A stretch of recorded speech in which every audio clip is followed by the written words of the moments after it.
Hi there, I'm Jared Cook. I'm the developer of Fresh Cooked Tweens, and I'm going to show you how to get started with this plugin.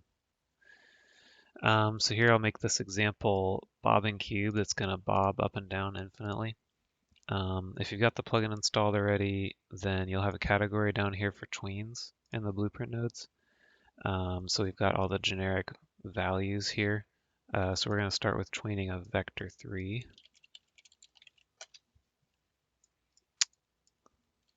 And we're going to tween from the cube starting location to a position 300 units above that. And it's going to happen over 1 second. And I'm going to set this to linear to start with. So this node is going to fire off this apply easing pin every frame. So here we have to tell it to set actor location, and this will be called every frame, and this value is going to be updated with the lerped value between start and end each frame.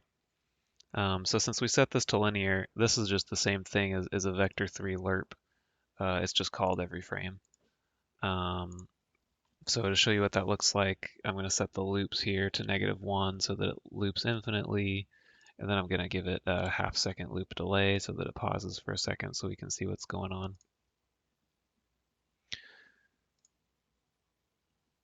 So here we can see it's looping over and over again using just a linear lerp and then pausing for half a second. So if we want to add an easing onto this, we can change the ease type to out quad, and that looks like this. What's happening is it's using a quadratic equation to do the interpolation, and the easing is happening at the end. So when it says out quad, that means quadratic, and out means that the easing happens at the end.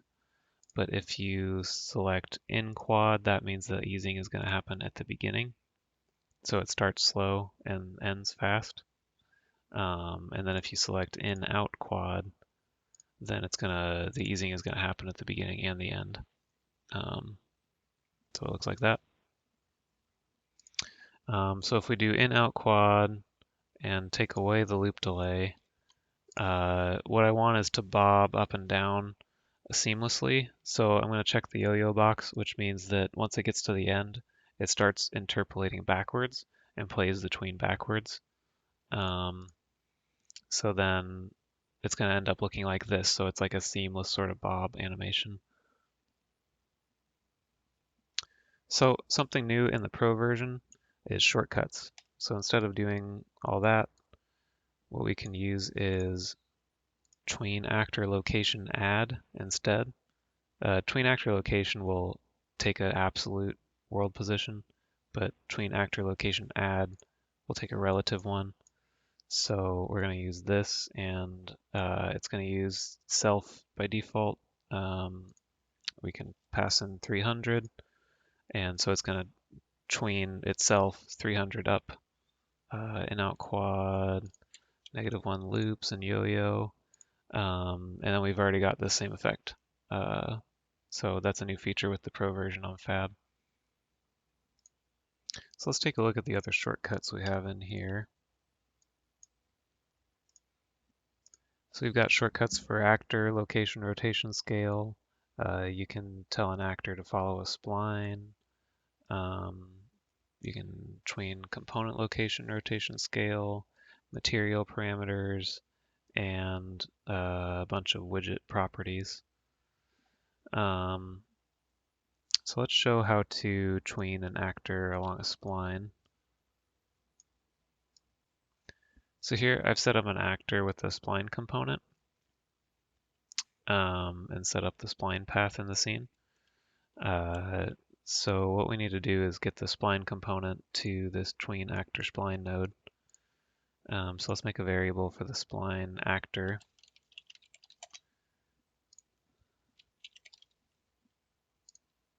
And make it public so we can set it in the scene. Then what I'm going to do on begin play is get the component under it. And I'm just going to get the first spline component it finds, pass it to the tween. And I want it to traverse the whole spline in 5 seconds. And I'm just going to tell it to do it linearly and tell it to do infinite loops.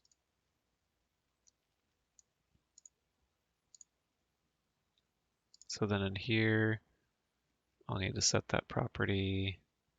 So I'll pick the spline, and then if we run it, we can see that it's following that spline path around.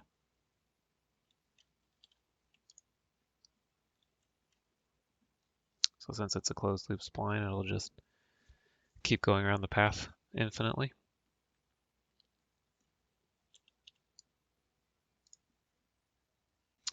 Another shortcut I'll show you how to set up is the material parameter.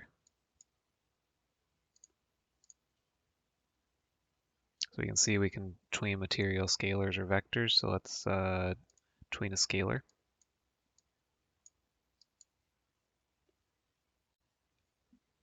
So we need to set up a test material for this. I'm just gonna set up a material that'll take a color, and what we're gonna tween is the emissive. So however much we multiply this by, that's how much the emissive is going to be multiplied by.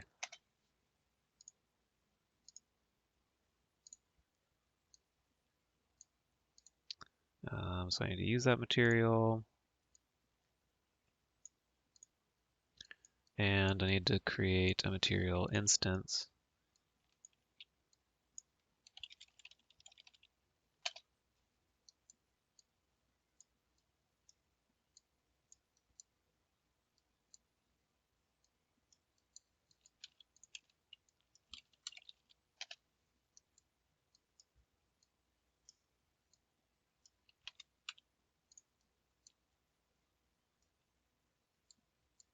And then set that instance on the cube so that it uses it. And now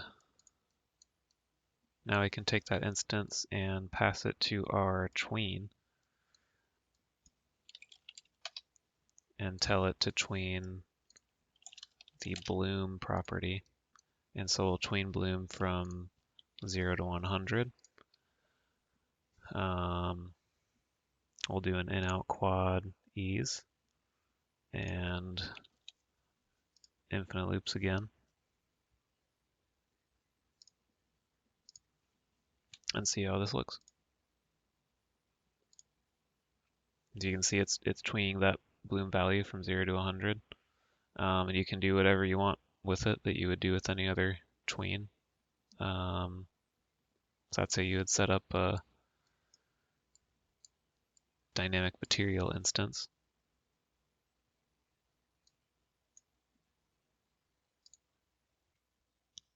So let's move on to another feature called tween queues.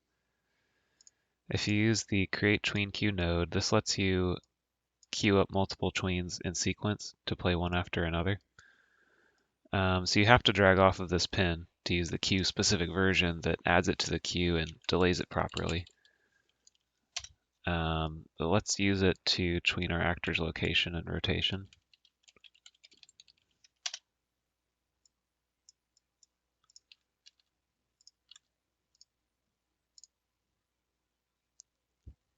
So you see it plays one tween and then the other.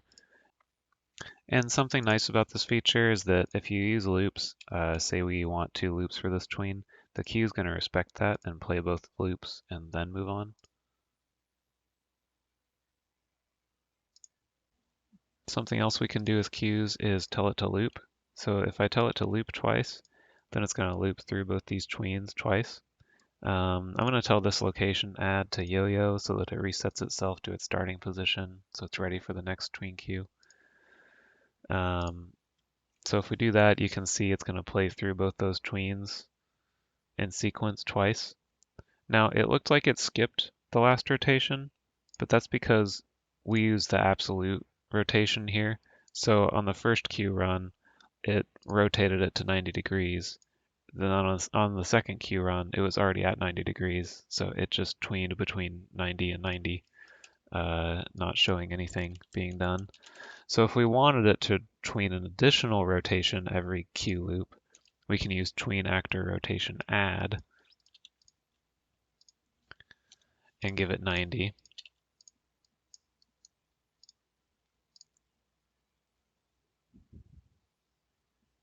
And then that's going to keep adding on 90 degrees with every loop.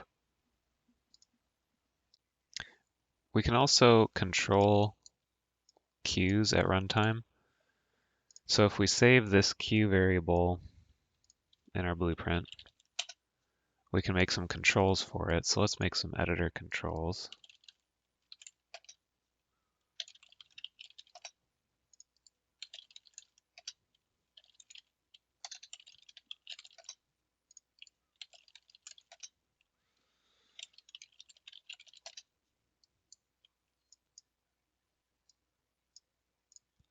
And let's check call in editor so that they show up as buttons on the instance.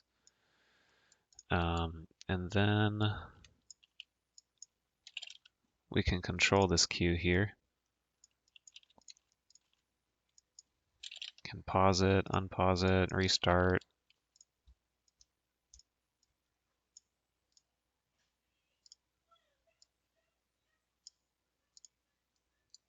Let's make this infinite loop so we can see that happening.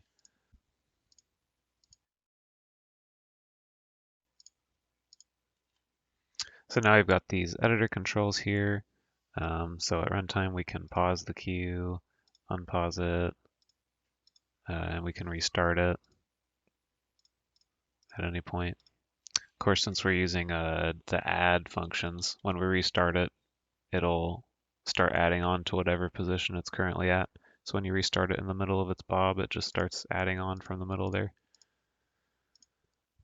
The nice part about this is that you can create a queue that keeps adding on to its position. So instead of just snapping back to the start and repeating itself, you can make a queue that keeps adding on 300 units or keeps adding on 90 degrees to its rotation each loop through the queue. Now, if you wanted to make your queue restartable at any point, some options for you are to tween actor location. That lets you pass in an absolute end location, but the start will still be dynamic with this one. So if you wanted an absolute start and end, you can go back to tweening a generic vector value. Now, since this is the queue version, it isn't an async node because it's an object that's saved in the queue that needs to be controlled and replayed. So instead of the async pins here, we've got an apply easing pin. So we can assign a delegate to that.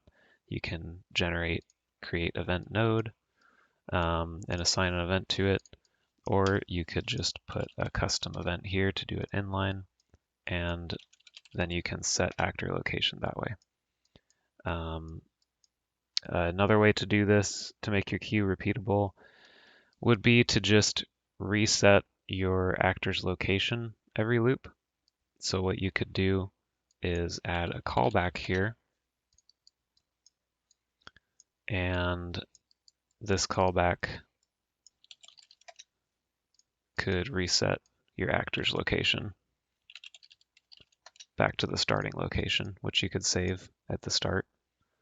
And then that would reset it and get it ready for the whole queue. So if you do need to restart it at any point, then those are some options for you. So I just showed you how to do callbacks, but you can also add delays to a queue. So this will insert at the point you add it in the queue, any duration delay that you want. And this won't run any code, but it'll just take up a little bit of time, so you could buffer between two tweens for that flexibility.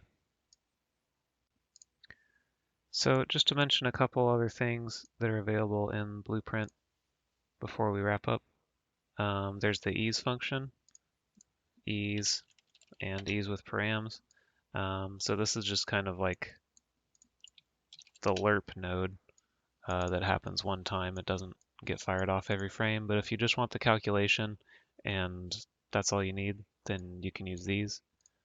Ease with params lets you pass in an easing parameter. And you can see in this comment here on the tooltip